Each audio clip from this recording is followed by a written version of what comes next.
Hey there, baseball fans. This is Brandon Hall, the North Carolina Director of Scouting, back here with another Prep Baseball Report of North Carolina podcast. A little different than what we've done in the past is we're missing Matt Payne. I know you guys may have seen, but we're excited for Matt. He's taking a job with the Detroit Tigers, but he's left me. And so trying to fill that void, and we've done it in a big way. We've hired 2 assistant directors of scouting here in North Carolina, and joining me today, Patrick Johnson. Patrick's to be hailing the western side of the state. It's kind of his emphasis, but you guys are going to see him everywhere. So, Patrick, welcome aboard. How you doing? I'm doing good. Thanks for having me, and excited to be with PBR. Just ready to get into all of it. Yeah, it's and I guess one of the big changes you and I both have got to get used to is we're going through a little bit of a rebranding right now. So the logo, it's on the chest, the logo that's on the hat, those logos are gone. We're introducing new logos that are really clean, really fresh. I know that there's been some excitement about it. And then also as a company kind of reverting back to just prep baseball. And the reason for that is we're much more than just a reporting company. It's scouting, it's tournaments, it's events, it's, you name it, we kind of do it within the realm. So it's prep baseball. And then we have prep baseball tournaments, prep baseball events, prep baseball scouting, prep baseball junior college coach. So that's going to be tough to kind of get used to too, because PBR just kind of rolls off the tongue. And I know you've been outside looking in for a long time. You probably still have that in your repertoire. I'm going to have to break that from you as we're breaking mine as well. Definitely. Well, let's talk a little bit about you and how we got you on board here in North Carolina. And obviously, I think born and raised in North Carolina. Is that right? Correct. Yeah, I was born and raised in Hickory. Went to St. Stephen's High School. Played there for 4 years on varsity, and then moved on to Chapel Hill. It's where I always wanted to play, so it was nice for me to get to go there. Went at a good time. We went to the World Series 3 out of my 4 years there, and I got to throw the first pitch in the new stadium.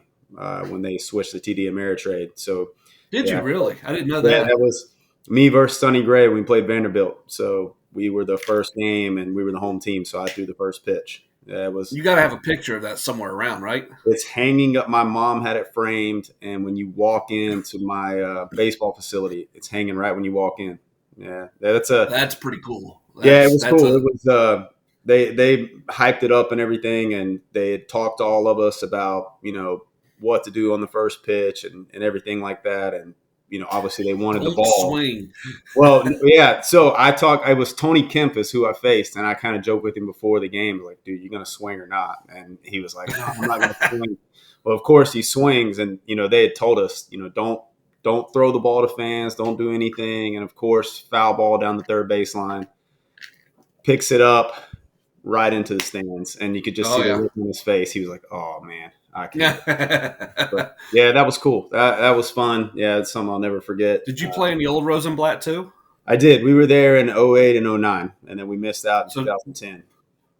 Okay, so what was the difference between the two atmospheres? Obviously, one's a new stadium, new dugouts, plenty of room, big league setting. The other one was really a minor league setting. Probably a little more cramped, but was the atmosphere different in the two stadiums? I'll tell you the biggest thing definitely was the atmosphere. When you went into the old Rosenblatt, there was only one street. There was only one way to go in, and I remember first game going in, we were playing LSU, and there was I don't know, I'm going to say 500, but could have been more, could have been less. Just LSU fans. When we got off the bus, they lined up. That's how we had to go in the locker room. And, it was just one street. Everything was on it. But, TD Ameritrade was awesome, too. They set up vendors and everything outside like they did at the old Rosenblatt, but it was more spread out. So it wasn't so condensed. But, they were both awesome. What was the difference in pitching there?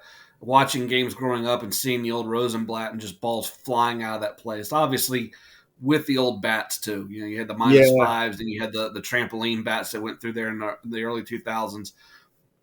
Was there, and the wind constantly looked like it was blowing out at Rosenblatt, and then you get to Ameritrade. I'm guessing you guys got a workout day where you add TD Ameritrade for the workout day, and you're seeing it, and the ball's just not going anywhere, especially with the new bats that come in play. I think the year before. There was definitely a difference. The ball did not fly as well at TD Ameritrade. I say that, but I also hold the record for the first ever home run given up in TD Ameritrade. So it definitely didn't fly as well. There weren't as many long home runs, I guess you could say. I remember seeing some when I was at the old stadium that were just bombs, and you didn't that year that I was there, you didn't really see a whole lot of those. Well, that's I'm learning about you as we go. I know we went through a big process and in terms of doing some background stuff on you and making sure you fit with what we were wanting to do and making sure that you're good around the high school age kids and good around and everything came back just glowing. But even as much background as we've done, I'm still learning stuff. So that's pretty cool. But let's jump back into high school. Most of our audience, obviously, in that high school realm, um, you know what were some of the differences as you were going at St. Stephen's? Obviously, you're very talented. You played in the ACC, you played several years in professional baseball. You have talent, but you show up as a freshman. Was there anticipation that you were going to make varsity? Was it a complete shock? Were there nerves as you were going through that process of I guess a tryout, whether it was even in the fall or even in the spring, getting ready for your freshman year? Um, I wouldn't say I don't know how to say it, but I expected to be on varsity. I had already talked to the coaches. Yeah. At the time when I was going into high school, I had already thrown in the 90s as a freshman. So, I had talked to them. At the time, our team was not as good as it had been in the past. So there was definitely an expectation to go to varsity. I stayed there for 4 years, and we got good or better every year that we played, and then we made a run in the playoffs my senior year. But it was definitely different my freshman year, even though it was expected. A lot of older guys I hadn't really played with, upperclassmen before. So I kind of had to not take a step back, but those were the guys who were there. Had to kind of listen and learn from them and things like that. How did the way that they treated you affect the way you treated? I'm guessing you probably had some younger guys when you were a junior and a senior. Mm-hmm. Were they putting their arm around you as a freshman, saying, "Hey, follow me," or was it, what's the little kid doing here? And it was just even in the hallways of the school, it was separate. And then how did that affect the way you treated guys when you got to be a junior and senior? Well, I was lucky. All the upperclassmen when I went in as a freshman were great. I knew them. I had met them before. They treated me great, and that definitely gave me a good aspect of how to treat guys when I was a senior, because we did have some good players that actually came up as freshmen and sophomores. And yeah, like I said, I was just lucky. They treated me great. They didn't really try to give me too much trouble or anything like that. They were good dudes, and so I got lucky. And you talked about making a run in the playoffs. Was that your senior year? It was, yeah. That was our only year we made the playoffs. Okay, well, I was going to say, how did the first 3 years kind of set you up for that run? But because I have a long-standing dislike of the North Carolina system, uh, and our listeners that have been following us know that my sophomore year we made a run to the state semifinals and got to Hanover, who had 5 big leaguers on their club. And they rolled into NC State, which was where we played. It was a single elimination, even through the semifinals. At that point, they rolled in there with 2 buses of players. I mean, I think they had a small army in the dugouts at Doak. And we had a bad first inning, and we made it a game after that, but we lost, and they went on to win. And Trot Nixon and Fletcher Bates, and the third baseman, I forget his name, but he set the national hitting record for consecutive games and batting average and home runs in the game and home runs in the year, and they were loaded. We turn around our junior year, we return everybody. They still had 3 big leaguers, but they had lost Trot. So we're thinking we got a chance. We're ranked number 1. They're ranked number 1 in the country. We're ranked number 2 in the country most of the year. And we get a team out of Fayetteville in the first round throwing a knuckleball guy. And he's walked like 16 hitters per 9. And he threw 80% strikes against us throwing knuckleballs. And we skied 6 or 7 balls that had a chance to get out that didn't, and I think we lost 2-1 when our year's done. So I despise this single elimination system, especially when you look at South Carolina and you look at Georgia, and they have the exact same number of teams. and they get done in the exact same number of weeks as our system does. So, Yeah. do you remember that run and feeling how, because it gets kind of special as you get into late May and even towards exams, and you're still playing, and nothing else at the school is going on. Everybody else is shut down, so it's really the only game in town. Do you remember that aspect of that happening? Oh, absolutely. We had talent every year I was there, but we never really put it together. And until junior year, we were better. Senior year is when we put it all together. We had a couple of guys that went D1. Brian Litwin ended up going to Duke. Jason McEachern was a draft pick with the Rays. So we had some talent, and we kind of rolled through everybody all year. And then first two rounds of the playoffs, I think we won each game by a significant amount of runs. Maybe we might have 10 run each team. And then third round, we went into RS Central and ran up against a good team, but they had Ryan Airwood. He went to App State, ended up getting drafted by the Rockies. I played with him when I was with the Rockies. He was a great guy, one of my good friends. Yep. Yeah, and he shut us down. I mean, it was just one of those things. We had one bad inning. We went out in the first inning and scored against him. We were up 1-0. And I think we got to the third or fourth inning and a couple of errors. Next thing you know, it's 8-1. And I think they had one or two hits that inning. That's it. And so our season kind of got dictated by that one inning. Well, there's a couple of things that we've talked about in the past, and I bring up with the kids at the events all the time is when you're playing with guys you enjoy playing with, you will remember details about your seasons 20 and 30 years later. I can still walk you through how we lost New Hanover at NC State. I can still walk you through how we lost to Fayetteville Bird. And and I can still walk my senior year. We made a little bit of a run. We weren't supposed to, but I can still walk you through those because I enjoyed playing with those guys so much and I enjoyed being on those teams so much. So it kind of lends itself to that you're flashing back into it. Now you can probably see the errors happening. You can see a dribble hit here that if we just make a play on, we get out of the inning. And I think it's hard to impart on players going through it right now. But that sense of joy, even flashing back to a loss, that sense of joy of being around those guys is something that you'll get in college, but I think is even different in high school because some of these guys you've been playing with for 14 years. T-ball at 5 years old, and all of a sudden, we all have those pictures. You got your arm around in your T-ball uniform, and then as seniors, you got your arm around the same guy. So.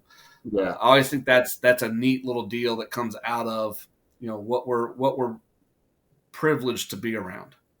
Absolutely, that's and you say that's the biggest thing from that year when we made our run in the playoffs was the camaraderie, the team. No year before that, we would go to either my house or someone else's house before a 7:00 game when we got out of school. And, we'd cook food, hang out, and then we'd all show up at the same time. We never did that before that year, but everyone enjoyed hanging out with each other. We were all friends. We hung out outside of baseball, and I think that helped us a lot that year. And let's take it to the other end of what's happening in the high school. And, because I grew up in an era, and I graduated in 95. Travel baseball was just starting. But a lot of the people that were in our area are still playing Legion and rightfully so. But the travel ball stuff was extremely select. You didn't go out and find a team. The teams came out and found you. Fast forward to your era, you're kind of transitioning out of that to now most people are probably playing travel ball, but you still have super select groups. And I think you played with the Dirtbags and Andy, right? Yes. Yep. And so, how did that come about, and how many years did you play with them? So actually, I started when I was 11. I started travel ball with the Catawba Valley Storm, and then the next year, we were playing in some tournament, and a guy out of Georgia saw us play, and he recruited me. Like you said, they would come find you. He recruited me to play on his team for that year, and they were out of like the East Cobb area. So I played with him the next year, and then I played at East Cobb for a few years after that. Ended up playing on the East Cobb Astros with the owner, Gary Baldwin. Played with some great dudes. Jason Haber was on that team, a couple other guys, Hunter Morris. And then the year after that, I moved closer to home instead of being in Atlanta, and I started playing with Andy. And that was probably my funnest time was playing with the Dirtbags. Love the way they play baseball. Love the attitude, the atmosphere. AP's awesome, and played with some great guys on that team too. We had a lot of talent. All right, little technical difficulties, and we're going to slice this thing together. So you may not even realize this is what we're going on, but I bet you see that Patrick's pictures changed a little bit. We're going to keep this thing rolling and start talking a little bit about your transition into college. That transition of college coaches really starting to go after freshmen and sophomores, higher level Power 5 type programs, I think was a little bit after you. So Yeah. did the recruiting process really kind of pick up? Was it your junior year, your senior year? And how did you go about that process? Yeah. So I had some interest in things like that when I was an underclassman, but for me, it was really my junior year, junior high school season. They recruited me, started talking to me. I did get a few offers, but I didn't really get any. I didn't get flooded with offers or bigger offers until my junior summer. I went to a big tournament, did really well, and then the very next day, I started getting interest from tons of schools and started getting some offers that I was interested in and things like that. But it was definitely my junior summer is when it started. I mean, like you said, though, you see it now. Eighth graders, freshmen, they're getting offers and committing early. But no, it was nothing like that when I played. Junior summer for me is when it really started. Yeah, and the NCAA's come in and kind of overhauled that a little bit now, and really they basically cut off communication until you get into your junior year. So it's changed in the last 2 years. I'm sure it's going to change again because you still got to deal with the transfer portal now. But that was kind of that heyday. You actually got a chance to go see a guy play 3 or 4 times. You got a chance to, because I remember going and watching you in high school and then trying to travel and obviously check on you, but checking on some of your other teammates. And you felt like you got a pretty good feel for who guys were. And the transfer process wasn't you still had guys transferring because you still had schools that were over recruiting a little bit, but it wasn't this mass haul of players every year because we felt like we had a pretty good feel for who our freshmen were. We'd seen them play 4, 5, 6, 15, 20 times over the course of a couple of years. And Right. so, with you showing up, Chapel Hill had a pretty good feel. Here's what we're getting.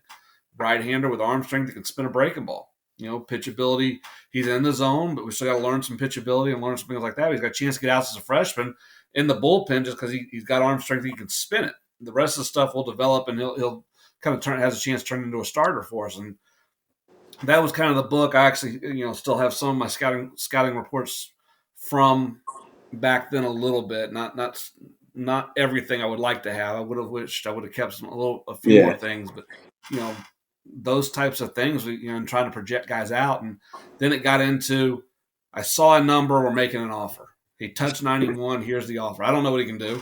He had a good day. And so it changed. Obviously, a very good career at Chapel Hill, 3 trips to Omaha. That probably speaks to itself, but then it lends itself to getting a chance to go out and play professionally.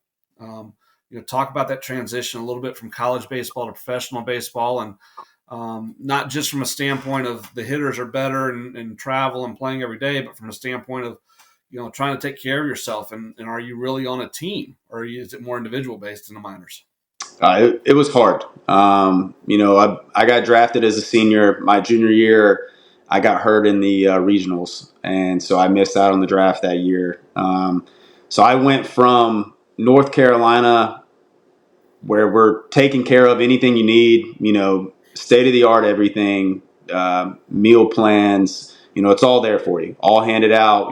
If it's over a certain amount of hours, we're flying. staying in nice hotels. The buses are nice. You get your own seats. Everything's spread out. And I ended up in Casper, Wyoming, my first year, in the middle of nowhere, taking 14-hour bus trips, eating when you can, trying to find a gym when you can, sleep when you can, and it was tough. I mean, I thought going from high school to college was hard, about learning time management and how to, make sure you study, make sure you get done what you need to, sleep when you can, get to practice, figuring that out. And then it was the process was all over again. You're competing every day. Everyone wants your job. Everyone's trying to move up. There is a goal to win games, but at the same time, everyone's goal is to make the big leagues. It's not as much of a team atmosphere as you would like it to be, like in college. And that was one of the things that I missed the most about it. I made some great friends, though. I mean, I still talk to tons of guys I played with in pro ball. And it was definitely a transition for sure. Like I said, I went from the top of everything, getting treated a certain way, to, not going to say the bottom, but you had to kind of figure it out for yourself. No one was Right. going to hold your hand. They weren't going to make sure that you went to the gym. It was, oh, you missed the gym 2 days. Well, we're gonna cut that out of your check, or whatever it is. So it was on you. You had to grow up, and you had to grow up fast. Um, and that was hard, but it was good. I learned a lot of things from it, and it helped me a lot. Because I did end up I got released with my first team I was with, and I ended up having to go play indie ball, and Okay. that was an experience. I thought, I didn't know anything about it, and then first time I went and played, I was thinking, like some lower level type of baseball. I was completely wrong. I had several former big leaguers on my team. Everyone was working harder than when I was in the minor leagues and organized ball. Because they wanted to get back. And then so after that, I did end up getting picked back up. I played some winter ball. Was with the Pirates not very long. I got Rule 5 to the Marlins, and then that's where I spent the rest of my organized career in the minor leagues. Now, you got a chance to play internationally too. Where all did you play there? Where's that at? Oh, internationally, I played. 2015, I played in Venezuela in winter ball, and then after I got with the Marlins, I spent 3 winters in the Dominican Republic playing for the Gigantes, and I spent 2 summers in Mexico playing in Mexico City, and I love it. That international baseball was a ton of fun. No, I always like guys that have done that. It's I don't know the whole lot of guys from America are traveling to Venezuela right now, obviously, No, and getting that experience. And we talked to one of the guys that helps us at our events, Joe Machieski. His son played for me at Charlotte, and Josh is the Yankees organization. He went. Where did he say he went? he went to Caracas, which is one of the teams in the capital. Yes, and so it was one of those deals. The first concern immediately was safety, and Mm-hmm. he was kind of going through, and you guys were kind of talking about some of the rules that were in place of, hey, if these things happen, you got to do X, Y, or Z, otherwise you may get cheap shotted or something may happen. So cross your T's and dot your I's, know what's going on. Yeah, absolutely. That's the first meeting when you get there. That is the first meeting. But it's the baseball is great though. The baseball it's a different type of baseball. They're very very passionate. The fans love it. The players are passionate, and everyone plays at a different level. And it helped me with my career. I think just seeing it from the other side, and it gave me a different aspect of it. And I enjoyed it. That's why I went back and kept playing. It was fun. It was a lot of fun. Let's dive into some of the events we saw this weekend. And this is your first chance. You've worked some of our events in the past, throwing BP and being a guy, is kind of doing some grunt work for us and things of that sort. But first time being one of the prep baseball guys and really being able to interact with the players from that standpoint. Overall impressions of the two events. I mean, was it hectic? Was it stressful? Was it um, just an easy transition? They just ran so smoothly in your head. What'd you think? I think it went well. Not as hectic as I thought it was going to be first time trying to, how to set everything up, make sure everything runs the right way, figure things out. Obviously had some good people there to help me. And it it went well. I was able to, take the data, do the things we need to do, and still pay attention to the players at the same time. It'll definitely get easier. When we have a larger event, it might be a little different, but I think by that time I'll have a handle on it. And it Yeah, went that's well. I coming think pretty it quick. went well. Yeah, it is. It is. It's coming quick Saturday. So Right. no, it's always interesting. We talk to players afterwards, and ideally what we're trying to do with the players is we're trying to keep the players moving. We don't need them in a bread line. We don't need them just hanging out for an hour between ground balls. Right. And so, but for our staff, the staff's not experiencing what the players are experiencing because we'll bring the players in stages. And so I think what the players sometimes see, because we've done these and we do have a system involved and a system in place, is they see the top half of the water with the duck that's just floating across it. What they don't see is our freaking legs underneath doing Right. this and doing every which way, trying to figure out what's coming next. But I think that's the beauty of the events is it puts the players in a position where they can have a chance to perform at a high level, stay loose, stay active, and also kind of a calming presence around them. While we also know, hey, we've got to be out of this building at 4, and we've got to, BP's got to go. We had one issue with TrackMan over at On Deck, and obviously we didn't have a time limited on deck on Sunday, but for the Charlotte preseason ID, but TrackMan we had to reboot after about 8 swings. And so, you and I are frenzied trying to get that stuff done. The kids are just sitting there. They're talking to each other. Hey, how are you guys going to be this spring? And it was a 3-minute delay that on our end we're looking at going, okay, now we got to go. And on their end, it was a chance for them to catch their breath because we kept Yeah, it them was just a moving throughout breather. the whole event. Yeah, it was. I'm glad you were there for that because I didn't want to have to handle that when that happened. I haven't had to call support a whole lot. And then the guy got on the phone and goes, "Yeah, just turn it off and on." Which is the typical, the computer support people. If you're in a business office, you call them. The first thing they say, "Have you tried rebooting it?" Just tell me what the fix is. Let rebooting it work. So let's start with Burlington, and just going through some of the numbers here, and we'll start with the pitchers. And really for our preseason IDs, we sometimes don't know what we're getting because the roster, it's a wide open event.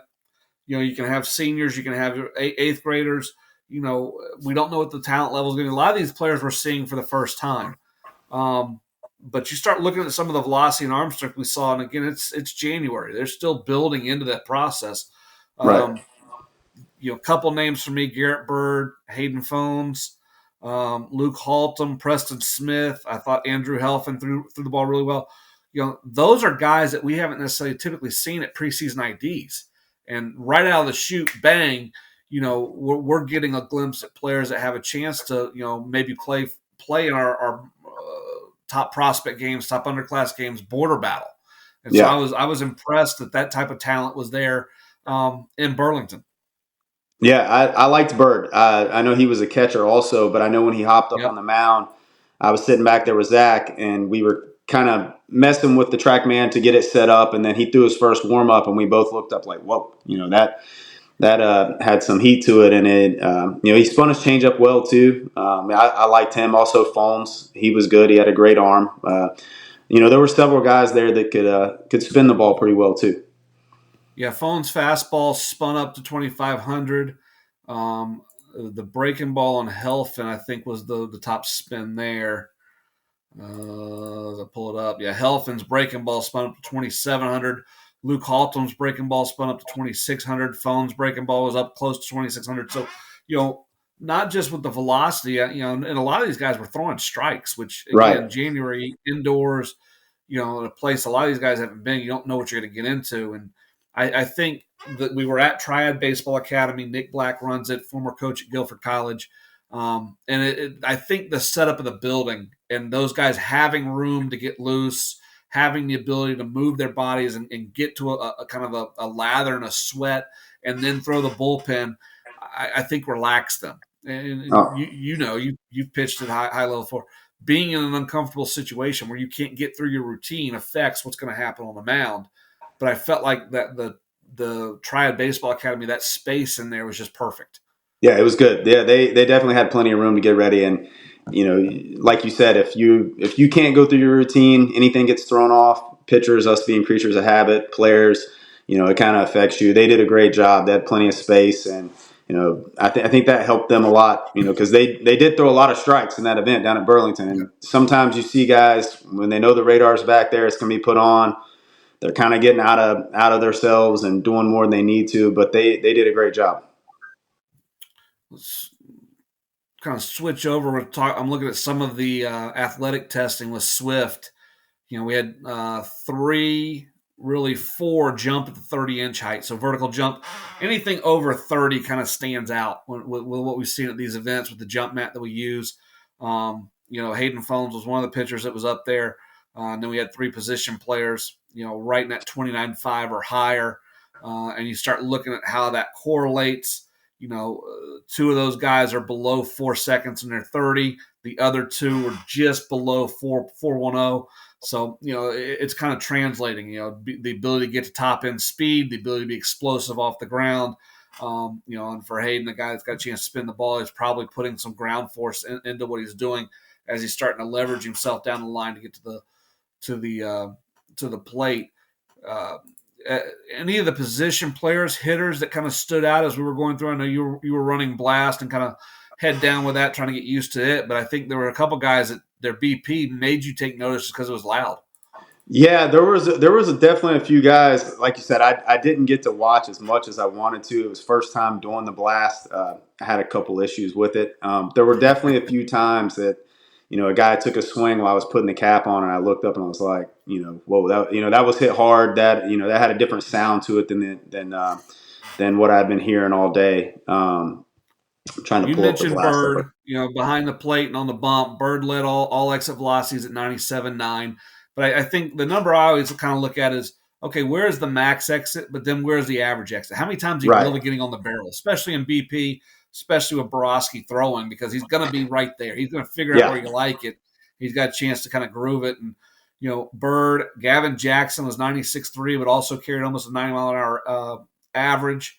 Hayden Fone swung the bat well. Preston Smith swung the bat well. Some names here. That Hudson Tuttle was one of our guys that had a good vertical jump that translated again to some explosiveness with the bat. He's only a 27 out of Reagan. He was the catcher that threw the ball really well too. Right. So Hudson Tuttle, 2027 out of the crouch was 79 miles an hour. And again, the catchers in this event, it was a great space for everything. The catchers had the full 127 feet to throw. The only thing we warned them about was they didn't have netting across the roof. And so we were worried about hitting a sprinkler head, hitting a camera. And we asked those guys, hey, we're going to build from the ground up. And trying to get them comfortable took a while. I felt like our pop times we got were really solid. But those guys were willing to work with us. And No, yeah, they I did a thought good the job with catchers that. as a group were good. Yeah, they did a good job with that. They made some good throws Yep. in the surroundings that they had with the ceiling and stuff. They were on the money. We transitioned on Sunday, so that was Saturday's ID. Sunday's ID. We're in Charlotte. It's a home game for me. It's basically a home game for you. Right down the road, lot closer than going to Burlington. And Jason Hill, who runs on deck, has been a friend of mine since I moved to Charlotte, and I got a chance to coach with him at his alma mater at Charlotte. Beautiful facility that opened up, allowed us, again, a lot of space to move these guys around, a lot of space to let them get loose and to stretch their arms. And again, we'll start with the pitchers because that's what we started with on that day. We had some guys show up and throw really, really well. Yeah, we did. Luke Snell threw it well. He was up to almost 86. Spun the ball well. He was around the zone. It had movement on his ball. Morgan Jones He's spun his a breaking ball. 2026 too, and I'm looking at his profile now. I screwed his picture up, so I got to redo his picture. I'm going through some of these, looking. I'm going, oh, that wasn't good. But yeah, Snell jumped out. Vaverica could spin the ball a little bit. Yeah, Morgan Jones could spin it. It was good. It was really six guys that threw, but it got the day off to a good start. Because but the way they were set up, there were cameras in the workout facility, so the lobby is sectioned off. The lobby had the Chiefs game on, so my wife was happy. And then everybody that was coming in for the infielder outfielder section could watch the Chiefs game. But right next to it was they had the cameras on all the guys that were working out through the bullpens, and I think that kind of gives those guys a little bit of a calming relaxation when they're starting to see some of those guys performing well at that point. We transitioned to the hitters, and there were a couple of hitters that stood out as well. We got a chance to open up the big cage, let the ball fly a little bit. Anybody that stood out to you from a standpoint of being in the box? Well, just hitting wise, Brady Marshall, he had the top exit velo. He was up to almost 97. He He's a averaged Tennessee, around 88. He Tennessee swung commit. it well. Yeah. Morgan Jones, same thing, athlete. He was 95, averaged around 89 with his exit velo. With that space, I think having the open cage, they did a good job that day. They could kind of see the ball travel. A lot of guys swung it well. Jackson Taplin, 27. He had a 92 exit velo. There were some guys there that did well. And I was impressed too. It wasn't just max efforty. Can I get the barrel to it? There was some looseness. There was length through the front, not through the back. They were flat. They weren't trying to do too much with the ball. There were some guys that had some, what I like to call it, they were hitterish tendencies. Things that I think will carry over from BP into live game action and give them a chance. You look at some of the TrackMan numbers and compare them with the blast numbers. And you're right. The first guy that kind of stood out was Brady Marshall, and there's a reason he's committed at this point. And really physical lower half, really physical forearms. I think his first round he was a little bit jumpy, but his second round, I remember making a comment to him. I think his last 6 swings went something like 96, 97, 94, 92, 96, 95. I mean, it's just bang, bang, bang, bang, bang. Ball's just rocketing through the cages. And, it's one of those things, too, that we have to take into account. It's still early. It's still January. And then they're facing a guy that most of these guys, I think maybe only 2 of these guys have ever taken BP off of before with Jay Hill. And so it can take 3 or 4 swings. It can take a round before we're really able to say, okay, what's that swing really doing? And I thought Brady, I thought Nolan Winnick, Will Lavender, Wyatt Spencer, I thought their second rounds were extremely impressive in the way that they kind of relaxed themselves, got back to some basics, and really started to drive the baseball and give us a chance to put a good evaluation on them. Yeah, I would say the second round for most guys was a lot better. I think they tried to do a little too much in the first. They got relaxed, got used to the BP being thrown to them, and then they were able to show what they could do. We're going to start rolling out numbers on both of those events. We're filming this on Tuesday. I'm trying to post on Tuesday. We'll see if that works. But Tuesday night, we're going to start rolling out statistics and start doing some of the data dive into this. Quick hitters will come out this week. Superlatives, hopefully later this week. Really trying to dive into some of the things we saw. But there's going to be stories running off these 2 events over the next 5, 10, 13 weekdays, I think. So lots of information still to get into. But we transition now. It's a big weekend for prep baseball. We've got our preseason all-states. We're going to be in Greenville, North Carolina with close to 100 players on Saturday. We're going to be in just outside of Hickory, your stomping grounds. We'll Right. be in Maiden, North Carolina on Sunday. And again, that one's going to be close to 70 players. And so 2 great events there, high-level players on the roster, excited to see those. And then from a national standpoint, we have our Super 60. So you're a draft, the biggest winter draft combine event in the country is happening in Chicago. And there's going to be 3 players from North Carolina there. So we'll sit back and see as much information and get as much information out of Greenville and Maiden as we can. And then we'll be able to get updated from Chicago and how our guys did there. And then we'll start compiling all that data and spitting out all that information the next week and then do it again one more week for us. So it's an exciting time of year. We're kind of throwing you into the fire. Just, hey, congratulations. Here's a job. Let's hit the road running. But anything with these preseason all-states that kind of jumps out as you're starting to go through some of the rosters and look at some of the players that are there that you're kind of excited about?